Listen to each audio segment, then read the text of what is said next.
Taqiyya comes to mind whenever we examine anything Sheikh Uthman ibn Farouk says.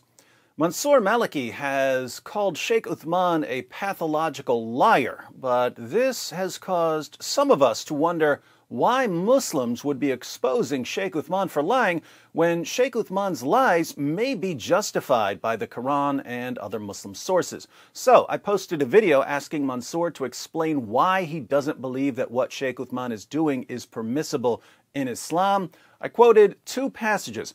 Surah 3, verse 28 of the Quran, "Let not the believers take disbelievers for their friends in preference to believers. Whoso doeth that hath no connection with Allah, unless it be that ye but guard yourselves against them, taking as it were security. Allah biddeth you beware only of himself, unto Allah is the journeying." Then I went through Ibn Kathir's commentary on 328. Here's the relevant part. Allah said next, "Unless you indeed fear a danger from them," meaning, except those believers who in some areas or times fear for their safety from the disbelievers. In this case, such believers are allowed to show friendship to the disbelievers outwardly, but never inwardly. For instance, Al-Bukhari recorded that Abu ad-Darda said, "We smile in the face of some people, although our hearts curse them." Al-Bukhari said that Al-Hasan said, "The Taqiyya, i.e. Taqiyya, is allowed until the day of resurrection." Mansour posted a response on Twitter, and I have to say, it's really nice seeing someone being honest about Taqiyya. Let's go through this. David Wood has asked about Taqiyya. That's a link to my video, and he quoted 328 as well as Ibn Kathir's tafsir. I checked Ibn Kathir's tafsir and can confirm he quoted it accurately, except the website he quoted from omitted a statement attributed to Ibn Abbas that Taqiyya is not with actions and only with the tongue. See attached image. The statement is highlighted. That's interesting. The English translation of Ibn Kathir is abridged. For some reason, they omitted that part. Here's the Arabic for anyone who wants to check it out. There are a few things to point out. Manifesting friendship by action, for example, smiling in people's faces and so forth, is not Taqiyya according to the statement of Ibn Abbas, as Taqiyya is only with speech. Having said that, if someone was fearful of the kuffar, it would be allowed for him to say he's their friend if that can protect him. But if he gave a promise, he would have to fulfill it. This form of faking supportive friendship with the kuffar is only permissible when one fears them. However, such fear doesn't exist for an American citizen, as the terms of citizenship do not require him to be friends with kuffar. As such, this ayah can't even be used in a Western context, unless you're dealing with the mafia or the like, in which case, sure, pretend to be their friend to keep their evil away from you. I think this is where we're seeing things a little differently. Mansour says, well, you don't have to be friends with the kuffar in the West, so there's no need for Taqiyya. Whereas I'm thinking that if people like Sheikh Uthman were honest about their plans to subjugate and enslave non-Muslims, non-Muslims would be more hostile towards Islam. So if Sheikh Uthman fears hostility, it seems like he could lie about his views. Basically, Mansour is saying that Taqiyya applies in very specific situations and that Sheikh Uthman isn't in those situations. I'm saying that it looks like it could apply to Sheikh Uthman's situation depending on how flexible we are with our interpretations. There are three levels to note: manifesting actions that are different to how you truly feel, outright lying in affairs unrelated to religion, lying in affairs related to religion. As for the first two, everyone can conceive of situations in which they are acceptable, and I don't think anyone would blame a Muslim man for telling his wife she's beautiful when really she isn't, nor for talking politely to someone one hates to avoid the foulness of their character. And it is not for these first two that we blame Uthman, rather it's for the third. Heck, if Uthman just lied about the tweet, I could understand that maybe he feared the FBI. Keep tuned, I'll mention why the fear would be stupid. But Uthman is lying about religion.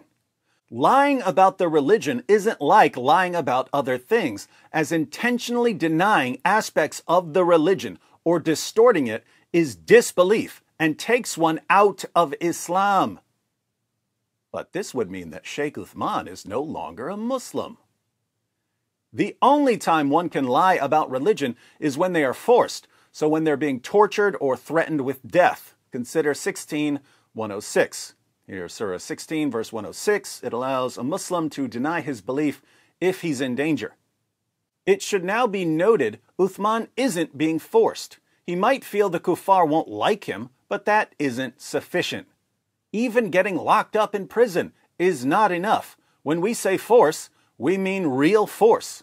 The ayah that David mentioned cannot be used in the case of Uthman, as Uthman isn't just manifesting friendship with the kuffar, as the ayah allows, but he is distorting the religion.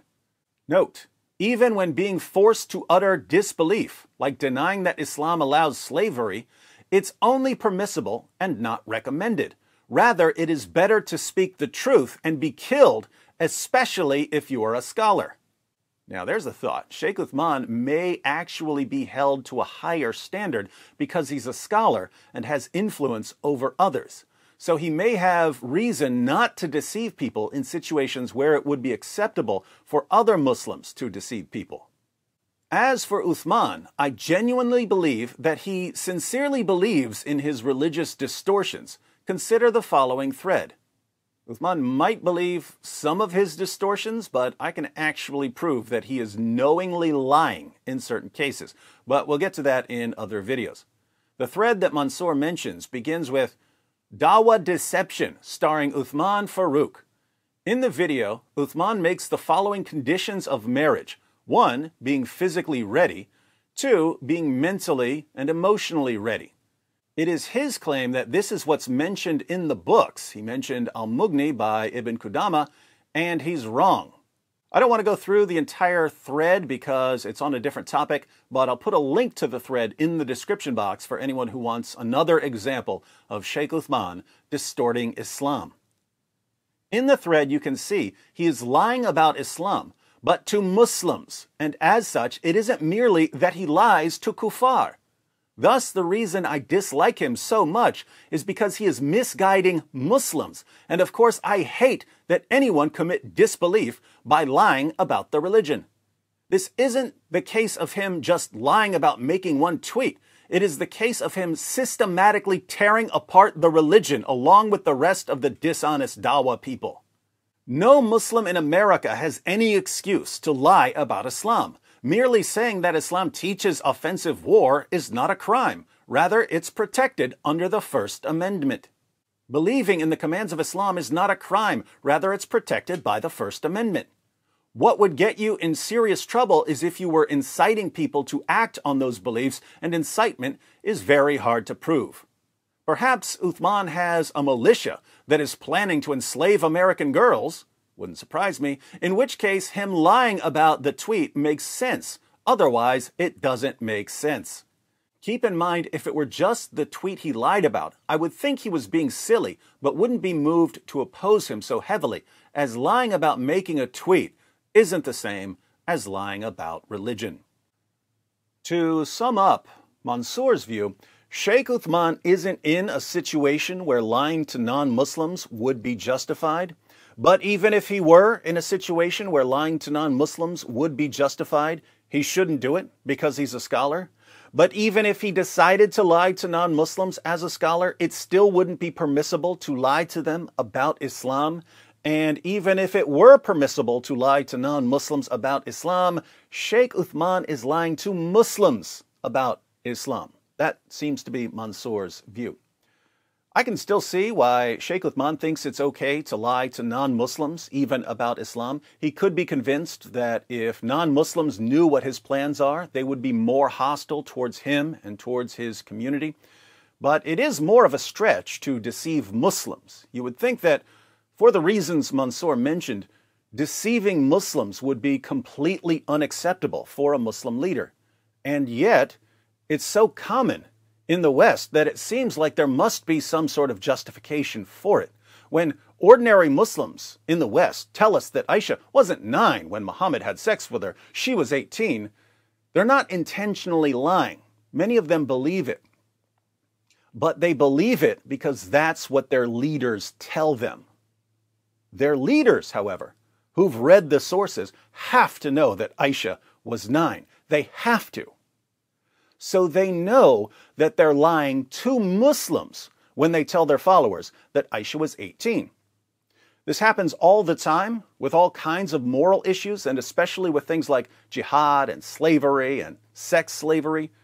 Tons of Muslim leaders, like Sheikh Uthman, are knowingly lying to Muslims. There must be some reason why they think it's acceptable. Any thoughts on this? I actually have a couple of theories. Let me know what you think in the comments section. And special thanks once again to Mansoor for taking the time to answer our questions.